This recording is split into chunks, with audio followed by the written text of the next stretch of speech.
Hello, this is Dr. Do again. This video is outside of medicine, continue with viewing history through readings. So I'm going to continue to read from previous video. Then Rachel and Leah replied, "Do we still have any share in the inheritance of our father's estate? Does he not regard us as foreigners? Not only has he sold us, but he has used up what was set for us. Surely all the wealth that God took away from our father belongs to us and our children, so do whatever God has told you."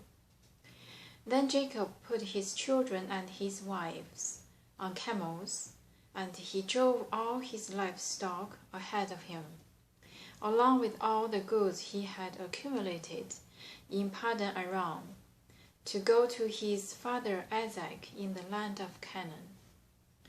When Laban had gone to shear his sheep, Rachel stole her father's household goods.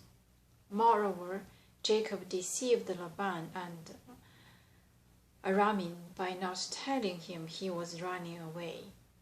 So he fled with all he had, and across the river he headed for the hill country of Gilead.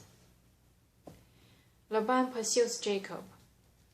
On the third day, Laban was told that Jacob has fled. Taking his relatives with him, he pursued Jacob for 7 days and caught up with him in the hill country of Gilead. Then God came to Laban the Aramean in a dream at night and said to him, "Be careful not to say anything to Jacob, either good or bad."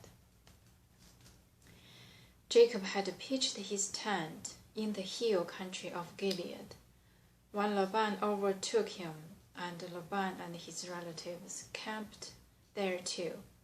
There Laban said to Jacob, "What have you done? You have deceived me, and you've carried off my daughters like a captive in war. Why did you run off secretly and deceive me? Why didn't you tell me so I could send you away with joy and singing to the music of the tambourines and the harps? You did not even let me kiss my grandchildren and my daughters goodbye. You have done a foolish thing. I have the power to harm you. But last night the God of your father said to me, 'Be careful not to say anything to Jacob, either good or bad.' Now you have gone off because you longed to return to your father's house. But why did you steal my gods?" Jacob answered Laban, "I was afraid because I thought you would take your daughters away from me by force. But if you find anyone who has your gods, he should not leave in the presence of our relatives.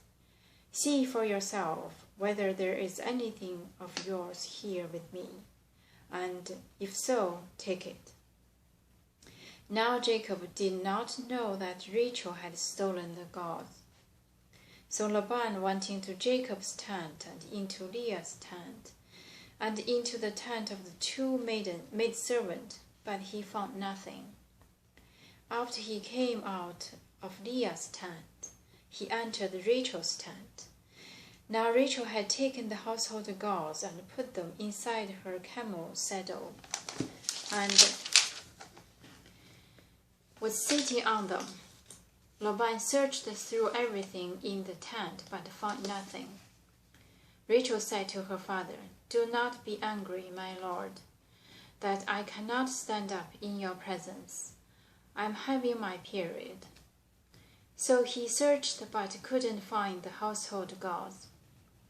Jacob was angry and took Laban to task. "What is my crime?" He asked Laban, "What sin have I committed that you hunt me down?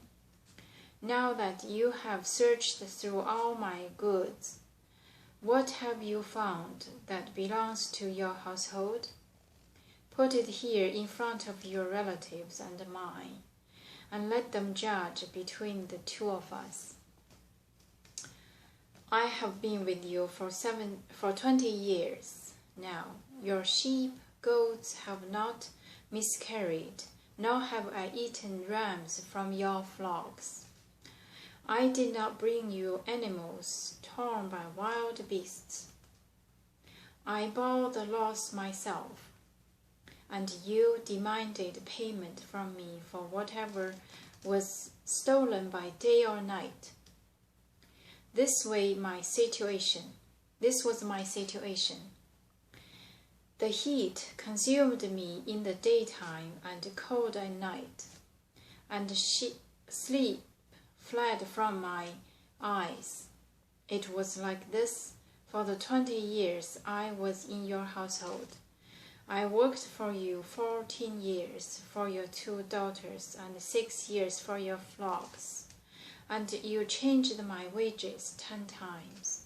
If the God of my father, the God of Abraham, and the fear of Isaac had not been with me, you would surely have sent me away empty-handed. But God had seen my hardship and the toil of my hand, and last night he rebuked you. Laban answered Jacob, the women are my daughters, the children are my children, and the flocks are my flocks. All you see is mine. Yet what can I do today about these daughters of mine, or about the children they have borne? Come now, let's make a covenant, you and I, and let it serve as a witness between us. So Jacob took a stone and set it up as a pillar. He said to his relatives, gather some stones. So they took stones and piled them in a heap, and they ate there by the heap. Laban called it Jegar Sahadutha, and Jacob called it Gilead. Laban said, this heap is a witness between you and me today. That is why it was called Gilead. It was also called Mizpah, because he said, may the Lord keep watch between you and me when we are away from each other. If you mistreat my daughters, or if you take any wives besides my daughters, even though no one is with us, remember that God is witness between you and me. I'm going to stop here today and continue next time. Thank you for watching.